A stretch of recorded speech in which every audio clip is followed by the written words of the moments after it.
M a final Urdu کی class میں آپ کا استقبال ہے۔ آج کی گفتگو بھی قصیدے کے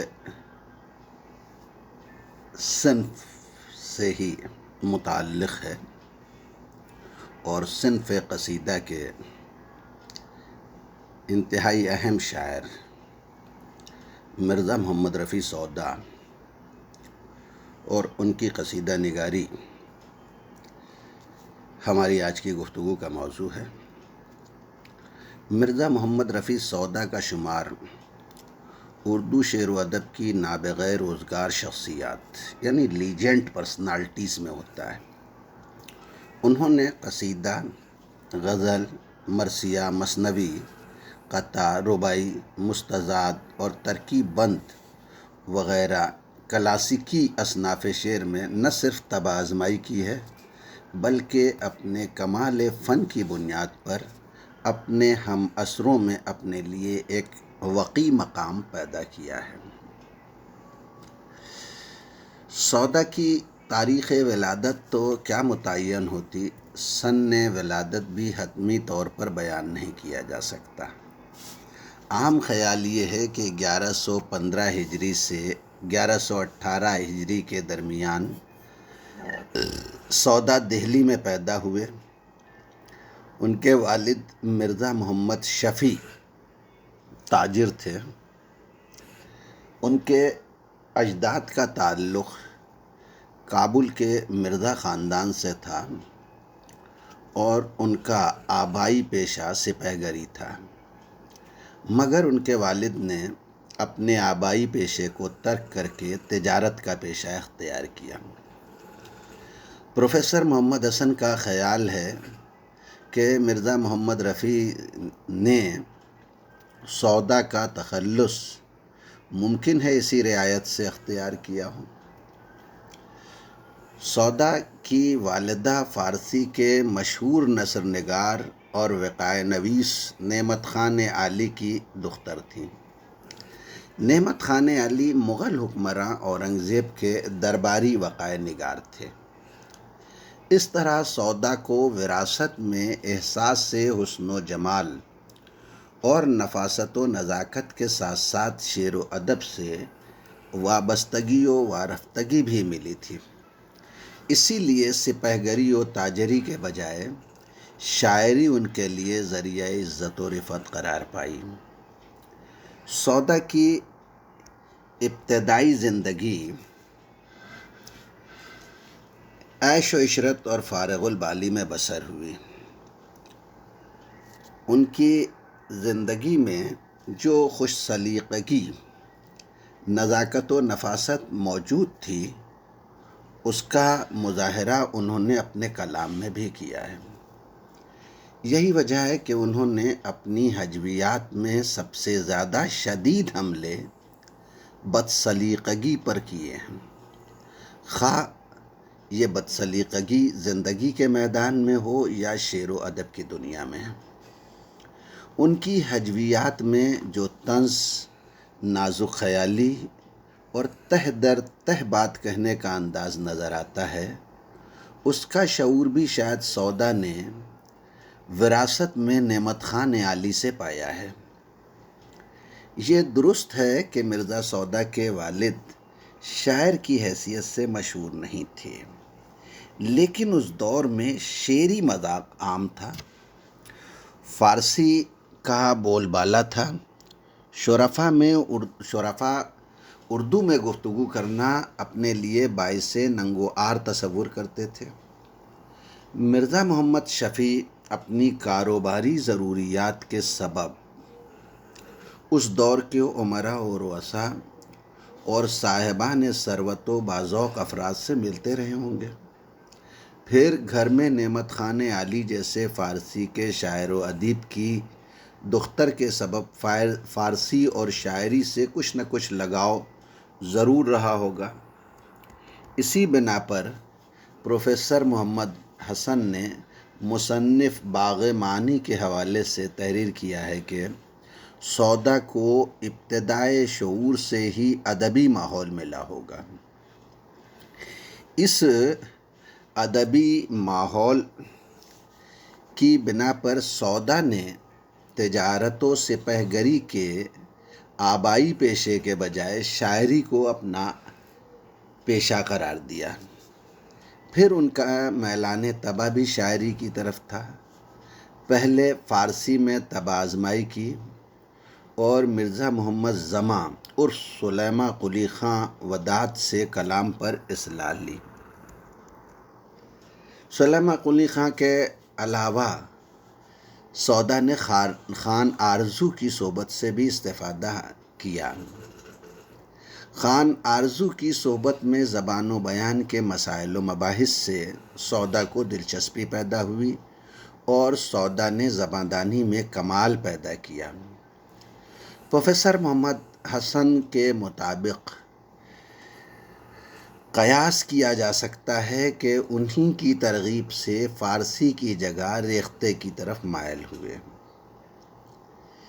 یعنی خان آرزو کی ترغیب سے سودا فارسی کے بجائے اردو میں شعرگوئی کی طرف آمادہ ہوئے۔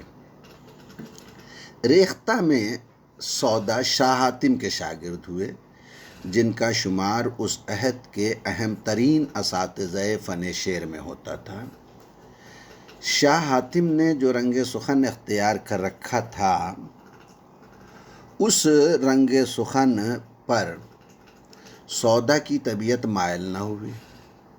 نتیجہ یہ کہ اس سے انحراف کرتے ہوئے مرزا محمد رفیع سودا نے اپنی اردو شاعری میں فارسی کی چستی و بندش اور اسلوب بیان کی نزاکت کو اختیار کیا۔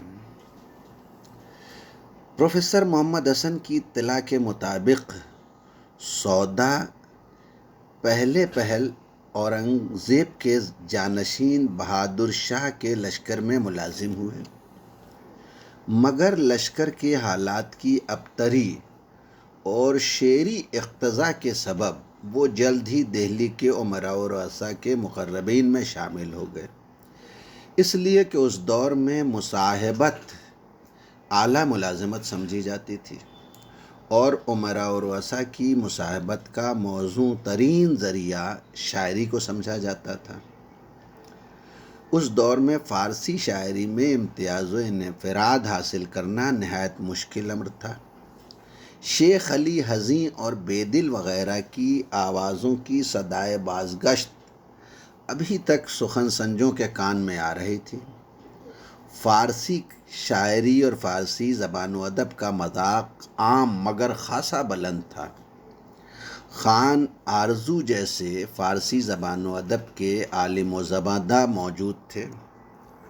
ایسے دور میں امراء و رؤساء کے دربار میں رسائی حاصل کر کے ان کے مقربین میں شامل ہو جانا ہی مرزا محمد رفیع سودا کے کمال شاعری کا ثبوت ہے۔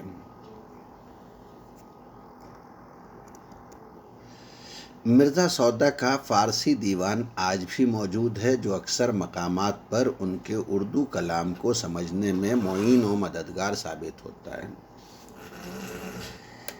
مرزا سودا نے رواں اور مترنم بحروں کے انتخاب سے اپنے کلام میں دلکشی پیدا کی ہے اور فارسی اساتذہ کے متصوفانہ کلام کے اثر سے انسان دوستی، رواداری، آزادی اور مساوات کے تصورات کو اپنی غزلوں میں جگہ دے کر ایک قسم کا بانک پن اور قلندرانہ سرمستی پیدا کی ہے، جس کی کارفرمائی فارسی غزلیات کے دوش بدوش اردو غزلیات میں بھی دیکھنے کو ملتی ہے۔ مرزا سودا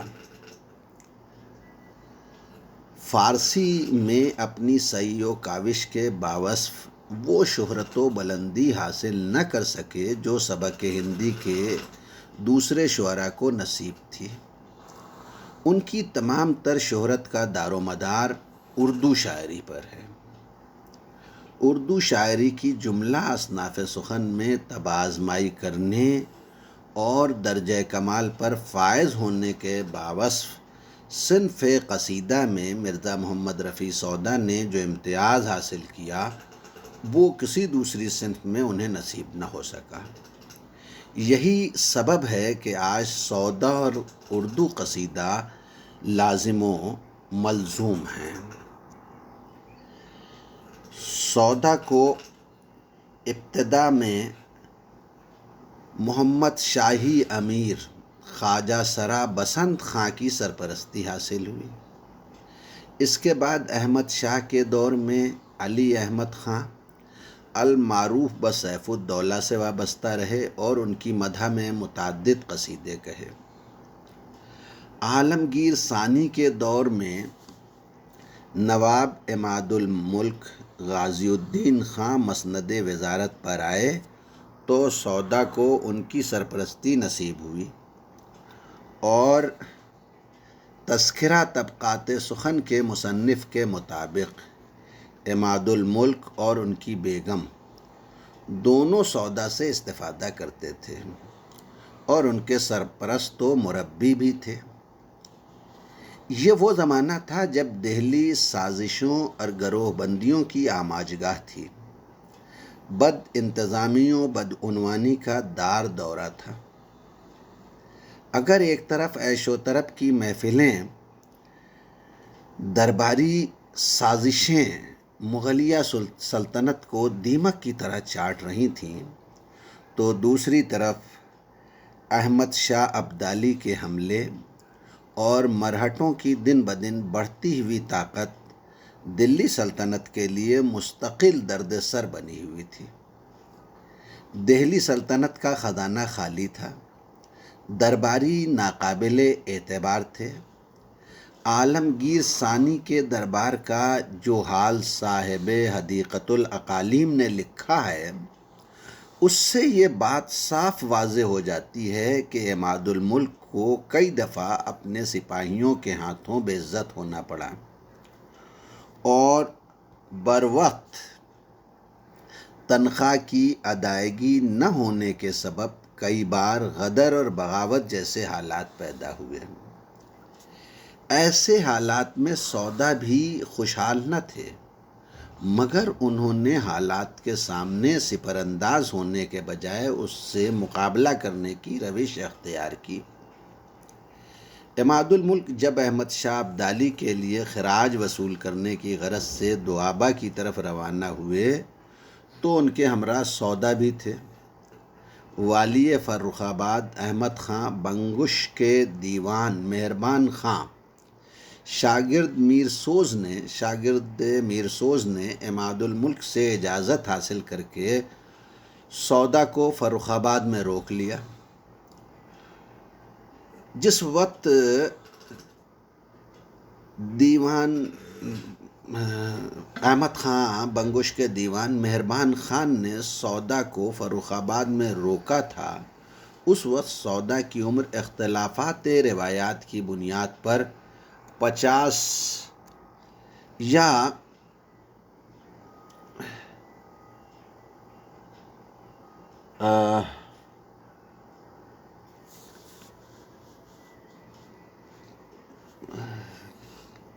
62 سال کی تھی۔ میر اور قائم چاند پوری کے بیان کے مطابق دہلی سے ہجرت کے قبل ہی سودا کو ملک الشعراء کا خطاب مل چکا تھا اور سودا دہلی کے صف اول کے اساتذہ میں شمار ہونے لگے تھے۔ مرزا محمد رفیع سودا جس وقت فرخ آباد پہنچے، اس وقت فرخ آباد اردو شعر و ادب کا ایک نیا مرکز بن رہا تھا۔ میر سوز پہلے ہی سے وہاں موجود تھے۔ سودا کی آمد کے بعد فدوی لاہوری جو محمد یار خاں